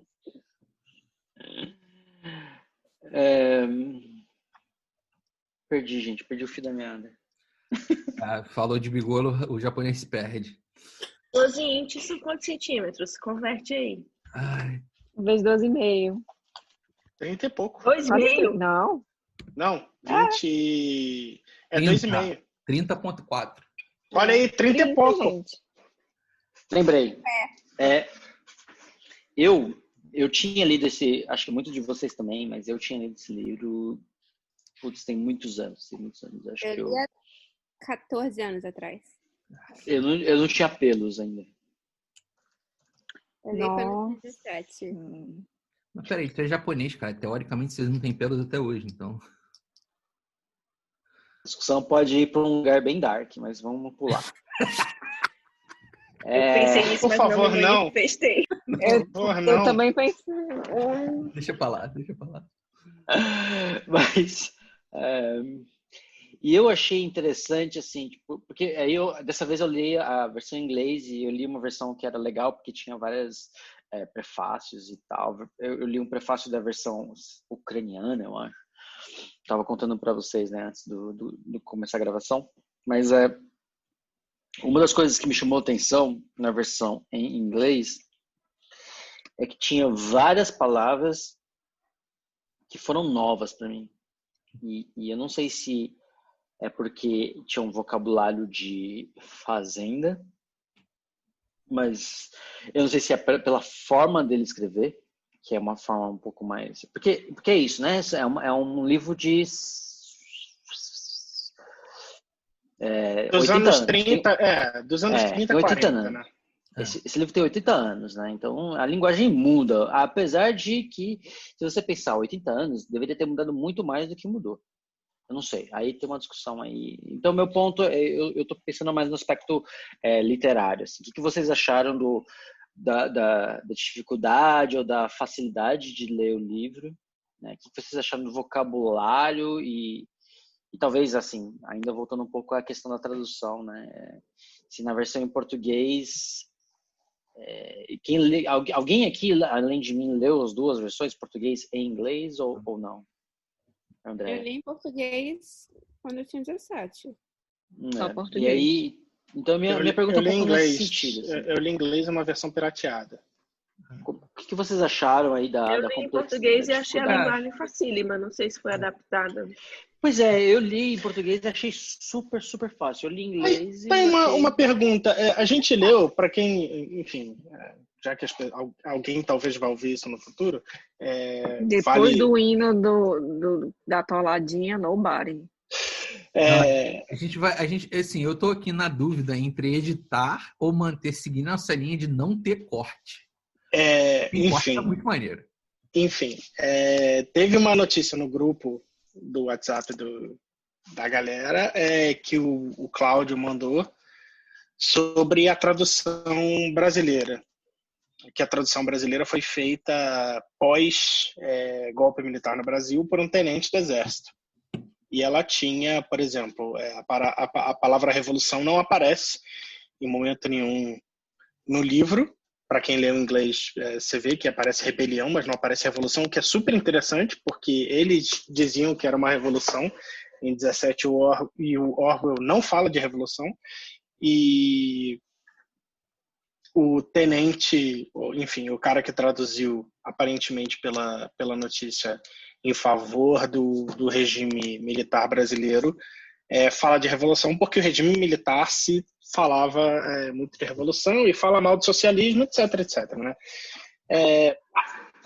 É uma discussão super interessante, voltando àquela história que a André já tinha falado sobre como a tradução serve para trazer a obra para o contexto em que ela está sendo traduzida, ou não, nesse caso. Gente, só queria fazer esse adendo. Eu queria voltar um pouquinho a nossa discussão, porque a gente passou reto por uma parada que eu queria mencionar. Alguém mais fez referência aos 3 porquinhos que um era o planejador, o outro era o mestre da comunicação? Mais alguém fez a relação do gabinete do Hitler? Deixa eu fazer um adendo, que esse é o adendo Nerd 2 que eu faço hoje. Que tem uma HQ maravilhosa chamada Fables. Eu não sei se já foi traduzida para o português ou não. Fábulas, que é uma história em quadrinho sobre fábulas, tipo Branca de Neve, Chapeuzinho Vermelho, etc., no mundo real, vivendo nos Estados Unidos, e etc, etc. É maravilhoso, recomendo todo mundo ler. A história é fantástica. E aí eles têm um episódio em que existem as fábulas não humanas, que tem, por exemplo, os 3 ursos da história do Cachimbo Dourados, etc., a raposa. As fábulas não humanas vivem em uma fazenda em upstate New York, por acaso, que é onde eu tô, né? Que é assim, mais para o norte, centro-norte do estado de Nova York. E existe uma revolução liderada pelos porquinhos, e o grande estopim da revolução é a Cachimbo Dourados, e é uma revolução comunista contra a opressão das fábulas humanas. E é um paralelo, eu lembrei hoje relendo o livro, é um paralelo maravilhoso, é um arco mais ou menos fechado, então dá para ler. O Lobo Mau é o xerife o xerife das fábulas, e ele é um anti-herói, um dos personagens centrais da revista. E é maravilhoso, e é uma releitura fantástica da história do Orwell. Existem outras, né? E existem vários paralelos que a gente pode fazer, tanto na história, tanto em fábulas como na história mais ou menos recente, na história da época. E eu acho que esse é o ponto que o Orwell, como contador de história, como escritor, aparece mais de forma mais fantástica. Se você for olhar as conexões, tem algumas coisas muito engraçadas, muito surpreendentes, escondidas aí ficam subentendidas no texto. Não, foi bizarro. Quando eu comecei a ler, quando eu li a descrição do porquinho, do Minimus e do Squealer, né, que é o porquinho que fala pra cacete, falei, cara, isso é o gabinete do Hitler fácil, né? O diretor de comunicação e o Goering, que era o grande planejador das porra toda. Mas, já que estamos falando de revista em quadrinho e revista em quadrinho com animais, uma leitura que eu recomendo para quem gosta desse tipo de coisa é o Maus do Saco, que é recontando a história da Alemanha nazista pelo ponto de vista judeu. O Gabriel primeiro fala do Bilal do Rasputin, agora falando do Saco. Não dá mais, eu parei por hoje. Não, o nome do cara é Joe Sacco com 2 Cs. S-A-C-C-O. E ganhou um prêmio Pulitzer, o cacete. O cara é muito bom. E conta a história da Alemanha nazista do ponto de vista judeu, né? O pai dele é judeu e é a história que ele conta, com os nazistas sendo representados como gatos, os judeus representados como ratos e os húngaros e poloneses como porcos. E é maravilhoso, assim, é muito bom. Então, quem tiver vontade de ler, Maus, é muito bom. Enfim. Bom. Mas, Renato, voltando para a sua pergunta do inglês, eu não achei o inglês difícil, não, mas é um vocabulário melhor do que os livros modernos, né? Se a gente for comparado, que a maioria dos livros que a gente lê atualmente, porque eu acho que é uma progressão normal, o vocabulário vai ficando cada vez mais simples, pelo que eu vejo, né? Se você for ler, por exemplo, Peter Pan ou Pride and Prejudice, que foram escritos em 1800, o vocabulário é completamente diferente. É porque também não é leitura, assim, não é leitura infanto-juvenil, não é uma leitura absolutamente comercial, é uma leitura um pouco mais rebuscada, né? Um pouco mais complexa. Ela não é um Harry Potter, que é feito para a galera de 10, 11 anos começar a ler. Ela também não é um livro acadêmico, mas ela tem uma linguagem um pouquinho mais sofisticada. Para quem não está acostumado a ler inglês, realmente não me surpreenda que haja alguma dificuldade. Mas para quem está acostumado, é normal. Eu só não sabia o nome dos filhotes de animais. Alguns deles eu não sabia. Sim. Qual o vocativo em inglês para camarada? Qual foi o vocativo que foi usado? Comrade. Meu Deus, que susto. O que aconteceu? Pausa, que eu tava comendo macarrons e aí eram os 3 últimos, só que eu deixei, aí meu marido por causa deu um ataque. Ainda tinha? Era isso, gente. Tinha. Tá rendendo. Tem algumas passagens. Não, tem algumas passagens que eu achei. Porque ainda nessa questão de como o Orwell escreve, né? Ele tem uma coisa assim. Eu ainda não tenho muita clareza. Para mim, ele é ao mesmo tempo sutil e muito explícito na crítica. Então, quando ele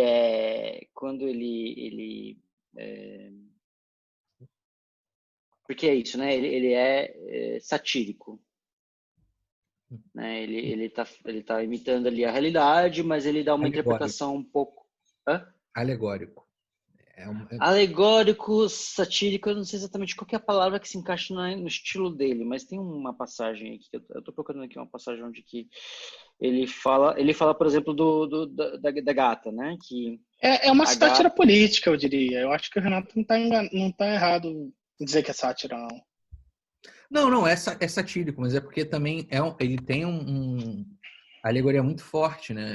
Essa ideia de você criar um mundo em que os animais agem como seres humanos é uma alegoria, é uma forma alegórica.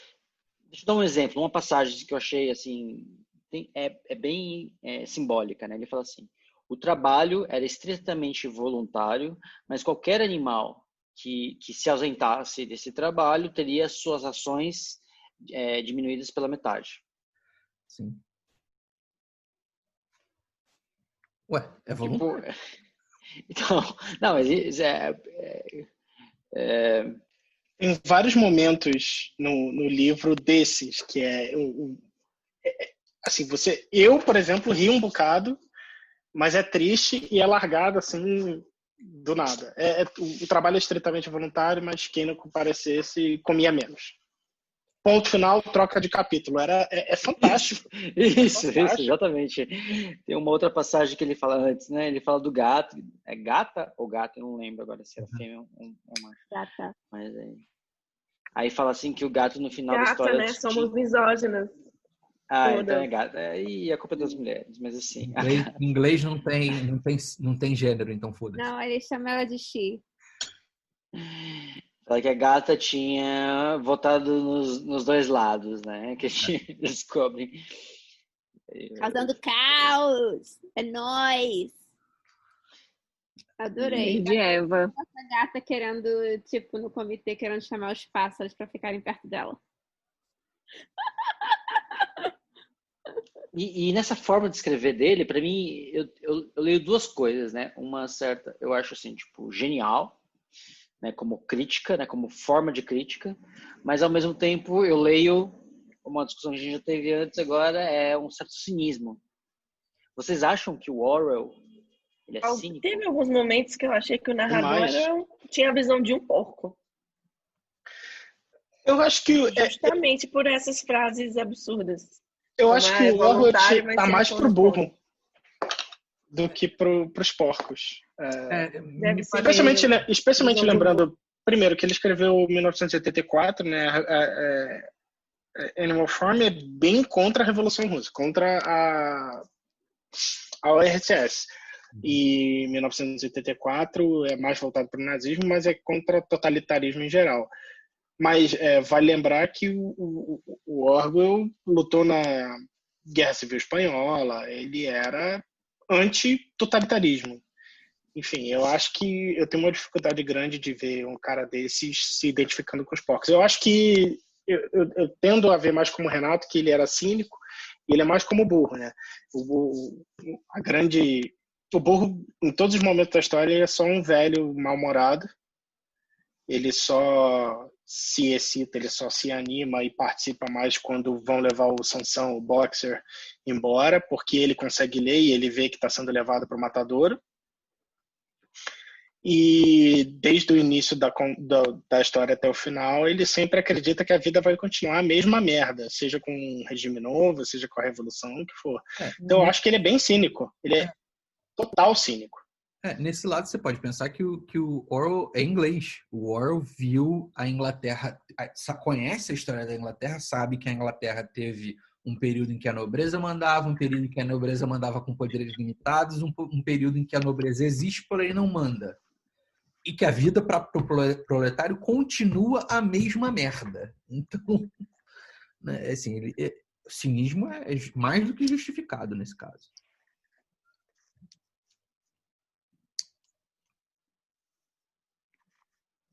E o que vocês acham que o moinho representa nesse caso? Porque o moinho parece que tem um papel grande na história, né? Porque foi o estopim do golpe, né? Que foi a discussão de o que vai acontecer, se vão construir um moinho ou não. Aí depois o Napoleão rouba os planos, né? Depois de fazer o golpe. Aí tem a questão deles estarem querendo construir um moinho, depois o moinho é destruído, aí reconstrói. Então, qual é o simbolismo aí do moinho? Então, o moinho para mim, é uma referência direta à industrialização e revolução da Rússia. Né? Vale lembrar que até a Revolução a Rússia não tinha se industrializado. Após a Revolução, há sempre aquela discussão assim, o que nós devemos fazer? Nós devemos entrar direto, né, na distribuição de terras e o caramba 4 para formalizar a revolução, ou vamos dar um passo atrás para dar 2 passos à frente, ou seja, vamos entrar no capitalismo, nos industrializar, sermos um Estado mercantilista para depois redistribuir as coisas. Essa discussão é uma discussão presente na Revolução Russa, uma discussão que dura um bom tempo e é desenhada com moinho. Né? Aquela coisa assim, o Snowball, que é o mais idealista, acredita que é necessário fazer a industrialização por um caminho. O menos idealista, o menos... Gabriel, só para adicionar, eu diria que não é por um caminho, é por um fim. Isso. O objetivo do Bola de Neve é trazer o conforto para todo mundo, é um tópico. E o objetivo do Napoleão é gerar mais recursos. Isso. Que é o que acaba sendo implementado. E aí a discussão nós vamos fazer pelo conforto ou nós vamos fazer pelo recurso. Quando está tendo a discussão, segundo o Napoleão, é um esforço inútil. Isso não vai servir para nada. Nós temos que nos concentrar em produzir mais comida. É aquela coisa assim, nós temos que produzir mais bens com o material que a gente tem para poder distribuir. Enquanto o outro quer, não, estou pensando 2 passos à frente, daqui a 2 anos nós não vamos precisar mais produzir comida. que a comida já vai ser produzida para nós. Né? E aí, quando há o golpe, é aquela coisa assim, a ideia de produzir comida para se tornar autossuficiente nunca foi ruim. Ela é uma ideia muito boa, né? Mas eu não podia dar moral pro meu oponente. Então, e é uma discussão, e é o que acontece no caso do Stalin, né? Assim, o Stalin, quando chega ao poder, você tem a Rússia se industrializando, entrando na corrida espacial, entrando na corrida nuclear, tudo isso. Mas no final o moinho ele é construído, mas ele não é utilizado para o fim de produzir energia elétrica. Ele é utilizado como estoque. Sim, mas assim, a ideia é uma crítica direta à Revolução Russa, que assim, vocês não iam construir uma coisa que ia fazer a vida de todo mundo melhor? Cadê a vida de todo mundo melhor? Vocês não produziram a tecnologia que vocês disseram e não estão usando para o fim que vocês disseram que iam usar. Isso é uma crítica bastante contundente, assim, é uma crítica bem direta. A ideia do Bola de Neve era industrializar, tipo, trazer o progresso tecnológico para melhorar a vida dos animais, e o que o Napoleão implementou foi produzir mais. O moinho acabou sendo usado não para produzir eletricidade, mas para produzir mais, para moer grãos, né? Eu não lembro se era milho agora, para vender, que acabou sendo complexo. Toda a produção da União Soviética acabou sendo produzida em grande parte para sustentar o complexo industrial militar. Industrial, né? Enfim. E seguindo aquele modelo louco de você não produz de acordo com a necessidade, você produz para bater cota, né? Bizarro. O modelo soviético de produção é a coisa mais louca que eu já vi na minha vida. E o que vocês acharam? Assim, para mim, uma das simbologias, assim, o livro está cheio de simbologias, né? Mas para mim, uma das simbologias mais fortes é essa história do álcool, né? Quando ele introduz o álcool, o cara enche a cara, descobre ali o caixa de uísque, enche a cara, parece que morreu, todo mundo acha que ele morreu. Ele estava de ressaca. O Napoleão estava de ressaca. E aí, depois desse momento de caralho, fudeu, nunca mais vou beber na vida, aí começa, né? Produção de barley, né? Que é barley. Quem nunca passou por esse momento, né? Pois é. É maravilhoso. Assim, esse fim, essa reta final é maravilhosa, entende? Porque aí ele vai lá, toma cerveja, toma uísque, se encontra, acontece tudo aquilo ali, né? Da ressaca, da euforia, da ressaca. Depois eles. Barley é cevada, tá? Cevada. Isso. E aí ele reserva um espaço ali, que era um espaço reservado pro. Eu não lembro se era pros. É para aposentadoria dos animais. Para aposentadoria, ele tira o espaço reservado para aposentadoria para produzir cevada, para depois produzir cerveja. E, caraca, mano, aquela hora assim, eu fico pensando.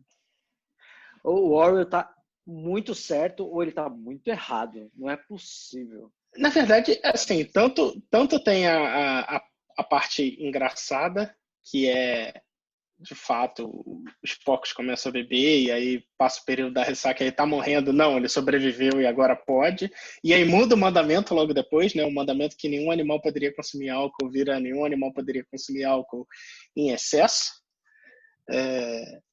Quanto é uma crítica às novas elites, né, do regime, que chegam ao poder falando, não, a gente só faz o trabalho mental, mas a gente é trabalhador como vocês e tudo mais, e aí, de repente, se cria... Ele está sempre fazendo um paralelo com a Revolução Russa, se cria uma casta burocrática, ao invés de ser uma casta nobre, que manda em todo mundo e que tem todos os privilégios que acusava a nobreza de ter e que nenhum dos trabalhadores tem. Mas é fantástico, ele faz isso de uma maneira tão engraçada que, assim, você só se lembra do paralelo óbvio depois, porque você tá rindo na hora. É muito bom, muito bom. Para mim, o melhor, assim, a coisa mais sensacional que ele faz é quando ele menciona... É porque ele não menciona de forma direta, né? Mas ele menciona aquela coisa do poder racional legal do Weber, falando do papel, né? Assim, o que os porcos fazem? Eles escrevem relatórios, eles preenchem papel de cima a baixo e esse papel é queimado depois. Né? É o poder racional legal da burocracia, né? Assim, você cria uma lógica legal, racional, que vai seguir um processo, blá, blá, blá, que serve para Nada. Alimentar o processo, o poder da própria burocracia. Porque ninguém mais consegue entender o que está escrito, ninguém mais consegue escrever. Então, é só a burocracia circulando em cima da própria força. É aquela coisa... É uma coisa assim, a União Soviética vira uma tecnocracia em algum ponto. Né? Então... eu acho que, enfim, eu na minha leitura aí, provavelmente dá para fazer uma leitura muito mais profunda desse livro, né? Eu não sou especialista na área, mas enfim, eu acho que a gente pode caminhar aí para o encerramento aí. Eu queria começar essa rodada de encerramento com os especialistas. Ideia, vai lá. André e Gabriel, e aí depois a gente segue. Fala, Dedé, vai lá. Eu não sei por que eu sou especialista. Fiz direito, tá? Não tem nada a ver com isso. É fantástico. O Gabriel me pegou no final hoje. Ele chegou aqui no quarto que eu estava lendo o livro. No final da leitura, eu estava divertindo a beça. E eu falei para ele que eu tinha esquecido como divertido era o livro. Tem vários momentos, tipo esse da ressaca, que são hilários. É engraçado demais você ler o bicho começa a ir tratado com toda a seriedade, né? O bicho tá morrendo. Não, ele tá bem. E mudou o mandamento porque agora pode beber de novo. O livro é maravilhoso. O livro é maravilhoso. É um clichêzão bizarro falar que é super... Perdão. Ele é atual pra caramba. Ele é um pouco, mas ao mesmo tempo ele é bem específico no que ele tá falando, né? Ele é falando mal da Revolução Russa e de como a sociedade e de como a sociedade inglesa tinha adotado essa aliança com a União Soviética. Eu não podia falar mal da União Soviética e tudo mais. Eu diria que o livro é maravilhoso, é engraçado, é divertido, é curtinho, que é o melhor de tudo. Vale a pena comprar o audiobook com a narração inglesa, porque fica aquele cara inglês lendo as palavras em inglês, aquele sotaquezão é fantástico. Gostei demais, nota 7. Gostei demais, não recomendo. Não, brincadeira, recomendo muito. Mas... Não, dizer que eu recomendo, dizer que não recomendo, não vai mudar nada na vida de ninguém. Então... Você não sabe, você pode ter uma influência incrível sobre pessoas. Gostei demais, não recomendo. Tá, do meu ponto de vista, eu nunca tinha lido, assim, eu tinha lido trechos do livro, eu realmente não cheguei a ler ele completo. Dessa vez eu li ele todo e, assim, eu ria de chorar enquanto eu lia e, assim, toda hora eu tinha que parar para fazer uma anotação. Acho que se eu mandar para vocês a minha cópia do Kindle, ela tá toda, tipo, marcadinha, tá? Aqui faz a referência a isso, aqui faz a referência àquilo. Né? Tem umas coisas que eu tenho que conferir ainda, porque eu não consegui achar a referência que eu queria. É um livro muito bom, com uma penca de camada de significado, que eu acho que é um exercício de leitura muito bom, que todo mundo tinha que fazer, pelo menos a cada 5 anos, dar uma lida de novo, porque vai ter alguma coisa que está acontecendo hoje que vai bater e que é legal de saber, né? E que é importante saber. Esse negócio da pós-verdade que hoje está em voga, o cara escreveu em 40, né? Em 43, sei lá. Então, assim, 80 anos atrás. Pô, é maravilhoso. Para quem gosta, para quem vem da mesma cultura ou do mesmo treinamento acadêmico que eu, né, de ciência política e relações internacionais, cara, perde um tempinho aí, lê aí. Eu li em 2 horas, não, li em 3 horas. 3 horinhas do seu dia, tira e lê isso. É maravilhoso, você vai aprender muita coisa, né? Vai se divertir, porque, pô, eu fiquei igual um nerd retardado fazendo anotação e fazia tempo que eu não fazia um negócio desse. Né? Para quem gosta de associar eventos corriqueiros e política e teorias a coisas da cultura pop, né? Coisas que não são necessariamente acadêmicas, é um baita de um livro para fazer isso. Li, recomendo, aliás, acho que é leitura obrigatória para qualquer um. Então, fica aí essa mensagem. Eu quero que o André repita o comentário não verbal que ele fez sobre Gabriel como é. Muito bom. Excelente. Quem não tá vendo o vídeo, fica aí a imaginação de vocês. Foi uma coisa bastante obscena, só pra vocês terem a noção. Vai lá, Ruth, já emenda seu comentário. Gente, Cadê eu o amo Túnel da esse Lua, livro. gente? Não achei totalmente assim divertido como o Gabriel, porque em vários momentos eu achei triste, tá? Porque, coitado dos animaizinhos. O pleito deles no começo era tipo assim, tinha boas intenções, os motivos de revolta eram todos reais. Só que eu acho que o livro não é nem atual, eu acho que ele é atemporal. Em qualquer momento que se colocar essa história fazendo correlação com sociedades humanas, vai dar match, porque tem cagada, porque o poder corrompe e acaba com as boas intenções e vai todo mundo pro inferno. Corrompe é você. Mas eu achei triste em vários momentos. Eu não fiquei dando risada assim, como você não, meio psicopatinha. Achei um pouco triste. Não, mas é porque... Assim, rir pra não chorar, Ruth. Rir pra não chorar. Rir pra não chorar. Mas dou nota 10. Eu amo esse livro. Gente, eu dei risada de coisas do tipo... a ressaca, o momento da ressaca, que é nenhum animal pode beber em excesso. Cara, eu ri. Não tinha uma outra reação. Eu ri. Eu quero por si, eu gosto de ver o sofrimento, seja de humanos ou de animais. Não, assim, eu ri porque eu me vi no porco que acorda e fala assim, caralho, eu nunca mais vou beber. Ninguém devia poder beber na vida. E 5 minutos depois, tá bom, não, vamos beber de novo. Tá maneiro. Eu quero emendar aqui no comentário da Ruth.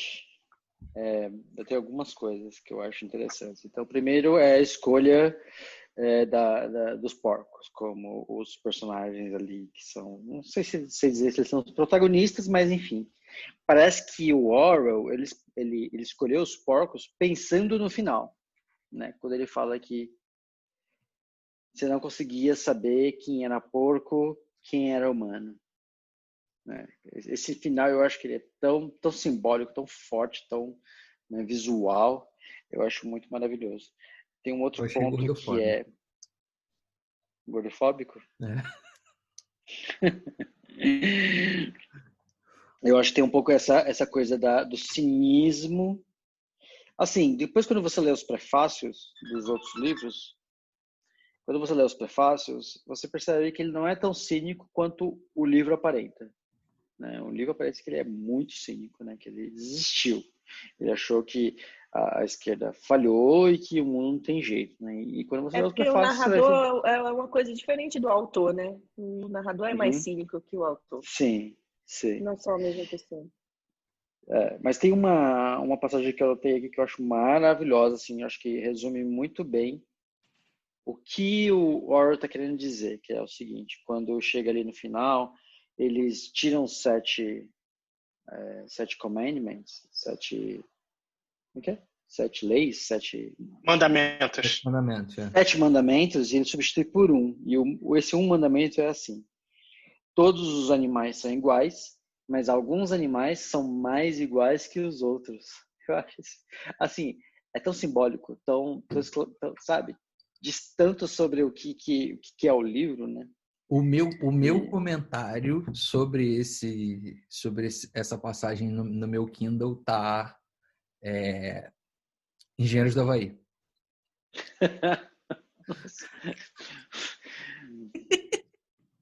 Não entendi. Tem uma música do Engenheiros do Havaí que faz a referência clara a isso, que é todos iguais, mas uns mais iguais que outros. Engenheiros do Havaí é chato demais. Ei, deixa os caras. Mas independente, bom, assim, tirando a parte um pouco esse cinismo dele, eu acho que ele, enfim, eu acho um livro maravilhoso, acho um livro fenomenal, acho muito, muito bem escrito, muito leve, um livro fácil de ler. Devo ter lido em umas 3 horas também. Eu li quando era moleque, era adolescente. Eu acho que... A primeira leitura e a segunda são muito diferentes, né? Eu acho que a primeira vez que eu li, ele me deixou É porque é isso, né? É um livro muito cínico, né? Eu acho que ele tira a sua ingenuidade. Acho que é um pouco isso. Quando você é mais novo, ele fala, a sensação que você fica é uma coisa mais do tipo, caralho, não dá para ser idealista ao extremo, né? Ele meio que, se é um livro que você lê cedo, a impressão que eu tenho é que não dá para você ficar muito ingênuo durante muito tempo, né? Eu acho que é um pouco nessa linha, assim. Mas antes eu achava que ele era mais cínico do que eu acho hoje. Hoje eu acho que ele é uma crítica mais elaborada do que eu achava, né? Eu acho que isso mudou um pouco. Cara, eu acho tão legal, assim, que é um livro atemporal, como disse a Ruth, né? Mas, assim, não dá para ser idealista ao extremo. Isso tá óbvio.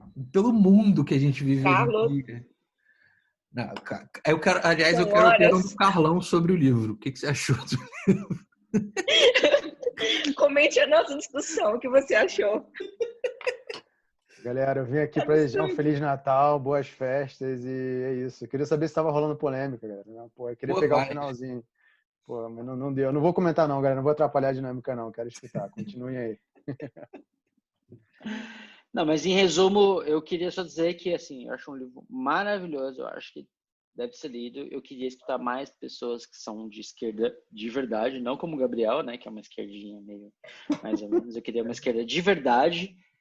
Defender ou argumentar a crítica que ele faz no livro, né? Eu sou tão esquerda que eu viro a direita, gente. Não entendeu? Independente disso, eu acho que é um livro maravilhoso, um livro essencial e nota 10. Posso saber aqui quem é de esquerda e quem é de direita e quem não sabe? Fica pro after party. Ok, deixa o mistério no ar. Deixa os ouvintes decidirem.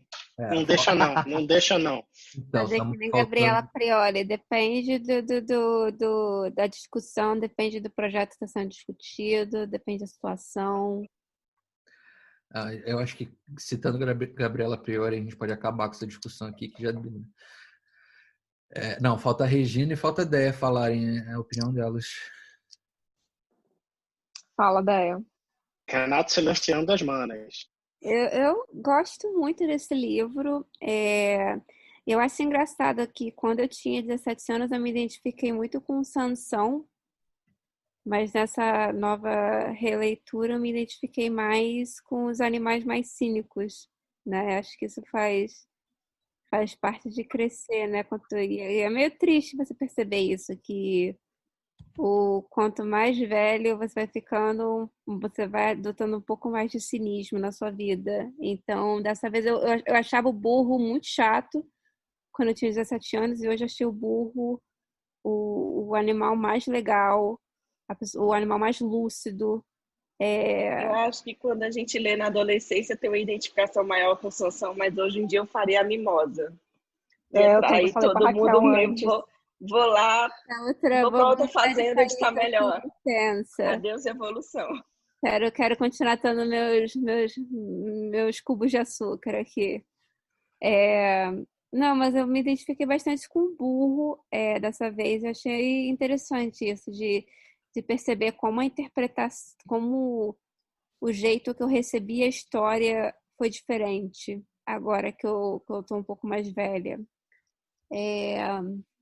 Gostei muito, de novo, já tinha gostado da primeira vez que eu li. E é isso, acho que é uma leitura recomendável para todo mundo. E é um desses livros que dá para reler de tempos em tempos, sim. Atemporal, né, cara? Atemporal. Uhum. Bem legal. Bom, eu gostei bastante do livro. Quando eu li, quando eu era adolescente, eu acho que eu era mais idealista. Acho que esse livro tirou um pouco, né, dessa utopia. E foi como a Déia falou, acho que ainda hoje me identifico um pouco mais com Sansão, mas eu estava comentando com a Ruth hoje mais cedo que eu falei, queria ser a mimosa, Flor. Zarpou, pegou uns torrões, botou laço na cabeça e ficou de boa. Nem queria, sabe, tô cansada, não quero nem mais da história, sair logo aqui. E recomendo super a leitura, daria nota 10, li em 2 horas e meia, não li, né? Foi audiobook, dirigindo, achei super bom. E é isso, atemporal, excelente, sátiro, leve. E no final fiquei um pouco triste por causa do Sansão, né? O boxer. E é isso. Bom Natal para quem Beijo comemora pro George, Natal. né? Adoramos. Bom, adoramos. Os nossos ouvintes, um bom Natal e a gente volta ano que vem, né? Acho que semana que vem, não sei se vai ter ou não. E pode encerrar, Gabriel. Até janeiro, galera.